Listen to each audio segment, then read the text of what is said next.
नमस्कार and welcome back to NG tutorials. हम पढ़ रहे थे क्लास 10 का फिजिक्स का chapter light, convex mirror, diverging. ठीक है, जैसे कि हमने देखा था कि जो कॉनकेव मिरर होता है वहाँ जब लाइन हिट करती है तो वो एक ही जगह पे फोकस होने की कोशिश करती है, तो ये हो गया कन्वर्जिंग। अब यहाँ पे आप देखेंगे तो ये इनका जो रिफ्लेक्टेड रेज है वो बाहर की तरफ निकल रहा है, तो मतलब ये डाइवर्जिंग है। और इनको हमें एक्स्ट्रा प्लॉट करके बिहाइंड द मिरर मीट करवाना पड़ता है, तो इसलिए ये एक डाइवर्जिंग मिरर हुआ। अब जो इमेज फॉर्मेशन होती है उसके लिए हमारे पास दो ही केसेस हैं। जैसे कि हमारे पास कॉनकेव मिरर में थोड़े ज़्यादा केसेस थे कि हम f पे रख सकते थे, 2f पे रख सकते थे, बियॉन्ड 2f रख सकते थे, बिटवीन f एंड c रख सकते थे। बट यहाँ पे हमारे पास दो ही चीज़ें हैं। क्यों? क्योंकि हमारा जो, अगर हम देखेंगे, बिहाइंड द मिरर ही फोकस आ रहा है, बिहाइंड द मिरर ही सेंटर ऑफ कर्वेचर मिलेगा, तो हमारे पास ऑप्शन है ही नहीं। हमारे पास सिर्फ ये वाली साइड वाला ऑप्शन है। तो यहाँ पे दो लोकेशन है। एक तो अगर हम इन्फिनिटी पे रख दें, ठीक है, तो पहले डिस्कस करते हैं इन्फिनिटी के बारे में। तो इन्फिनिटी से आने वाली लाइन्स को हम मानते हैं कि भाई वो पैरेलल होती हैं, ठीक है। और आफ्टर रिफ्लेक्शन जो हम मानते हैं कि parallel lines are suppose to meet at focus. But यहाँ पे देखेंगे कि ये रिफ्लेक्ट बैक इस एंड पे करेंगी, तो फोकस तो इस तरफ है ही नहीं, तो हम इन्हें एक्स्ट्रा प्लॉट करके पीछे की तरफ ले जाएंगे, बिहाइंड द मिरर ले जाएंगे और फोकस पे मीट करवाएंगे। तो ऑब्जेक्ट एट इन्फिनिटी अगर होगा तो हमें इमेज कहाँ मिलेगी? फोकस पे मिलेगी, डिमिनिश्ड मिलेगी, शार्प मिलेगी, इरेक्ट मिलेगी और वर्चुअल मिलेगी। ठीक है। दूसरा केस आ जाता है कि हम कहीं भी रखते हैं उसे इन्फिनिटी और मिरर के बीच में, तो हमारे पास क्या बनता है कि एक लाइन तो हमें पैरेलल लेके आनी है जो आफ्टर रिफ्लेक्शन बाहर निकलेगी, लेकिन उसका जो ट्रैजेक्टरी होगा वो फोकस की तरफ ही होगा, ठीक है।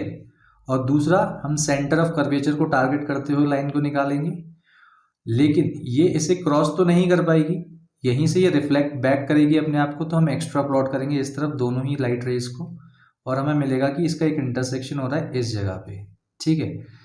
जब ये इंटरसेक्शन इस जगह पे हो रहा है तो जो इमेज फॉर्मेशन है हम उसे बोलते हैं कि वो बिहाइंड द मिरर बन रही है, छोटी बन रही है साइज में। पहले ये बड़ी थी, ये छोटी है, तो छोटी बन रही है साइज में, सीधी बन रही है ना, इरेक्ट बन रही है और वर्चुअल बन रही है। तो ये दो केसेस थे आपके कॉन्वेक्स मिरर में जिससे हमने इमेज फॉर्मेशन देखा। अब यूजेस क्या हैं हमारे रियर कॉन्वेक्स मिरर के? तो इसे यूज़ किया जाता है दो तरह से। एक तो रियर व्यू मिरर, जो आपकी गाड़ी होती है, कार होती है या बाइक होती है, उसमें जो मिरर पीछे देखने के लिए बना होता है उसके अंदर हम कॉन्वेक्स मिरर का इस्तेमाल करते हैं। क्यों? क्योंकि एक बहुत बड़ा ट्रैफिक आपको इसी मिरर के अंदर देखना होता है, तो जो आपका कॉन्वेक्स मिरर होता है वो इमेज फॉर्मेशन साइज में छोटी करता है, तो आपको इसी मिरर के अंदर कार भी दिख जाएगी, बाइक्स भी दिख जाएंगी, ट्रक भी दिख जाएगा। तो ये, और दूसरा इसका जो प्लस पॉइंट होता है कि ये आपको इरेक्ट इमेज फॉर्मेशन करता है, ठीक है। तो ये दो केसेस की वजह से हम इसको रियर व्यू मिरर के तौर पे इस्तेमाल कर सकते हैं। दूसरा, सिक्योरिटी मिरर। सिक्योरिटी मिरर होता है कि मतलब जैसे अब आपने अपनी शॉप में इंस्टॉल किया एक सिक्योरिटी मिरर, तो आप एक छोटे साइज का ही तो मिरर इंस्टॉल करना चाहेंगे, लेकिन आप चाहेंगे कि वो आपकी पूरी दुकान को कवर करे, उसका फील्ड ऑफ विजन हो वो बहुत ज़्यादा हो, वो ज़्यादा से ज़्यादा एरिया कवर करे, तो इसके लिए भी आपको कॉन्वेक्स मिरर हेल्प करता है। यहाँ पे देख लेते हैं फील्ड ऑफ विजन कैसा होता है। जैसे कि आपने देखा था कि ये रिफ्लेक्टेड सरफेस है कॉनकेव का, तो कॉनकेव सिर्फ सामने सामने इस तरह से देख सकता है, प्लेन मिरर भी सामने सामने देख सकता है, लेकिन ये भी कॉन्वेक्स मिरर की, तो उसका फील्ड ऑफ विजन ये पूरा एरिया हो जाता है। तो आप देख सकते हैं एक सेम साइज का आप कॉनकेव, कॉन्वेक्स या कॉनकेव मिरर लगाएंगे, या प्लेन मिरर का सिर्फ इतना सा बनता है, ठीक है, कॉनकेव का सिर्फ इतना सा बनता है। तो आप देखेंगे कॉन्वेक्स का जो फील्ड ऑफ विजन होता है वो बहुत ज़्यादा होता है, इसलिए उसे सिक्योरिटी मिरर्स के तौर पे इस्तेमाल किया जा सकता है। अब मान लेते हैं आपको एक मिरर दे दिया और आपसे पूछा जा रहा है बताइए भाई ये प्लेन है, कॉनकेव है, कॉन्वेक्स है। तो आपको इमेज फॉर्मेशन पता है तीनों से क्या होता है। अगर प्लेन मिरर है तो इमेज जो होगा वो सेम साइज का होगा, कॉनकेव मिरर है तो उसका जो साइज होगा वो बड़ा हो जाएगा, ठीक है, कॉन्वेक्स है तो उसका साइज छोटा हो जाएगा। जैसा कि आप देख सकते हैं कि आपने स्पून लिया होगा, तो स्पून का दो साइड होते हैं ना, एक तो इस तरह से और एक तो इस तरह से, मतलब ये वाला जो साइड है ये आपका कॉनकेव बन रहा है और ये वाला साइड है वो कॉन्वेक्स बन रहा है।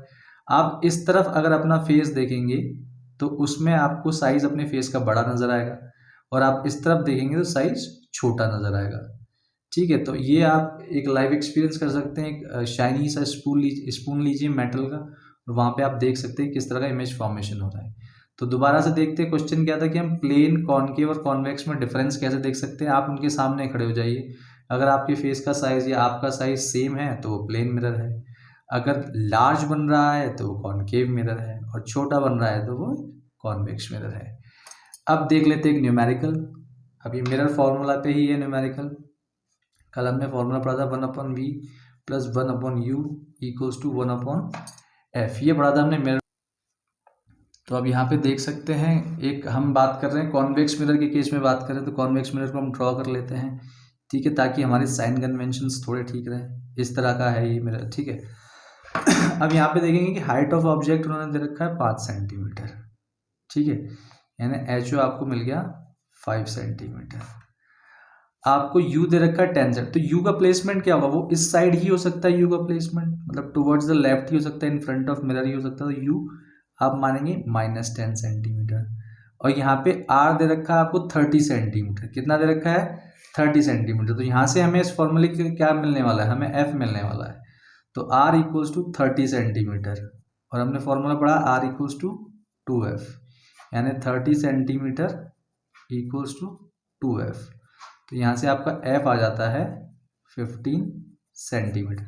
आपको पता है फोकस इसका इस तरफ ही होता है, तो f का साइन जो होगा वो पॉजिटिव ही रहेगा। साइन कन्वेंशंस बहुत इंपॉर्टेंट है। u आपका -10 सेंटीमीटर है, लेकिन f जो होगा वो आपका प्लस में चलेगा 15 सेंटीमीटर का। अब इस क्वेश्चन में हमारे पास क्या था, एच ओ था, यू था, आर था। अब अलग अलग चीज़ें मैं निकालनी है, वो मैं बता दूँ क्या क्या। तो आपको नेचर बताना है इमेज का कि नेचर कैसा होगा, ठीक है, पोजीशन की वो कहाँ बनेगी, और साइज ऑफ इमेज बताना है क्या। तो आपको पता है कि इस वाले मिरर से बनने वाली सारी इमेज बिहाइंड द मिरर ही बनती हैं, ठीक है। तो अब हम यहाँ से v निकालने की कोशिश करते हैं कि v कहाँ है, ठीक है। तो फॉर्मूला हमारे पास 1/v plus 1/u equals to 1/f। 1/v हमें निकालना है।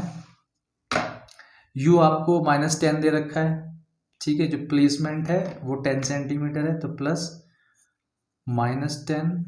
फोकस अभी आपने निकाला 15 सेंटीमीटर, का प्लस में रहेगा क्योंकि इस साइड बन रहा है फोकस ना, तो ये प्लस में रहेगा 1/15 सेंटीमीटर। तो 1/v कितना हो जाएगा आपका 1/15 माइनस 1/10, ठीक है। एलसीएम लेंगे तो आपके पास 30 आने वाला है। इस तरह जाएगा 2, इधर आ जाएगा आपका 3, और माइनस माइनस हो जाएगा प्लस। तो आपका 2 + 3 कितना होगा 5/30। ये आपके 1/v की वैल्यू आ रही है। इसी तरफ करता हूँ मैं इसे, ठीक है, सॉरी 1/v की वैल्यू आ रही है। तो v कितना हो गया 30/5, तो आ गया 6। तो v आ गया आपका 6 सेंटीमीटर, ठीक है। अब देखिए यहाँ पे आपको क्या पता चल रहा है कि जो v आया है वो 6 सेंटीमीटर आया है, इसकी वैल्यू पॉजिटिव में आई है, नेगेटिव में नहीं आई है, ठीक है। तो पॉजिटिव में आई है तो इसका मतलब क्या कि अगर ये हमारा कॉन्वेक्स मिरर है तो जो इमेज फॉर्मेशन हो रहा है वो इस साइड में कहीं हो रहा है, ठीक है। अब यहाँ से आप मैग्नीफिकेशन भी निकाल सकते हैं। मैग्नीफिकेशन क्या था, m इक्वल्स टू v/u, बाहर माइनस का साइन लगा देंगे, ठीक है। तो v कितना निकाला आपने 6, और u कितना है आपका -10। तो m इक्वल्स टू -6/-10, ये कैंसिल हो गया, यानी 3/5 का मैग्नीफिकेशन हो गया। तो ये आपने मैग्नीफिकेशन निकाल दिया 3/5। अब अगर आपको जानना है कि आपकी जो इमेज है उसकी हाइट क्या है, तो इसी मैग्नीफिकेशन फॉर्मूले का इस्तेमाल कर लीजिए हाइट वाले फॉर्मूले में। m इक्वल्स टू था HI/HO, ठीक है। m आपने निकाला 3/5, ये आपने 3/5, और आपको हाइट ऑफ ऑब्जेक्ट को स्टार्टिंग में 5 सेंटीमीटर दे रखा था, ठीक है। तो हाइट ऑफ ऑब्जेक्ट आप 5 सेंटीमीटर लिख लेंगे, और HI निकालना है आपको, 5 से 5 cancel, HI equals to 3 centimetre. तो इस तरह से आपका HI भी आ गया। तो आपको इमेज के बारे में क्या पता चलता है, जैसे आपको ये पता चला कि भाई v 6 सेंटीमीटर है यानी पॉजिटिव का, तो बिहाइंड द मिरर बन रही है, इरेक्ट बनती है, इससे सारी ही इमेजेस इरेक्ट बन रही हैं, सीधी बन रही है, इसलिए इसे हम रियर व्यू मिरर के अंदर इस्तेमाल करते हैं। और डिमिनिश बन रही है, जो आपका ऑब्जेक्ट था वो 5 सेंटीमीटर का था और इमेज जो थी वो 3 सेंटीमीटर की, तो डिमिनिश बन रही है साइज में, छोटी बन रही है। इसी के साथ हम कंक्लूड करते हैं अपने कॉन्वेक्स मिरर को भी, और हमारा जो पार्ट 1 है लाइट का, रिफ्लेक्शन ऑफ लाइट, वो भी खत्म होता है। नेक्स्ट टॉपिक हम पढ़ेंगे रिफ्लेक्शन ऑफ लाइट, जिसमें हम पढ़ेंगे लेंसेज के बारे में। Till then goodbye and take care.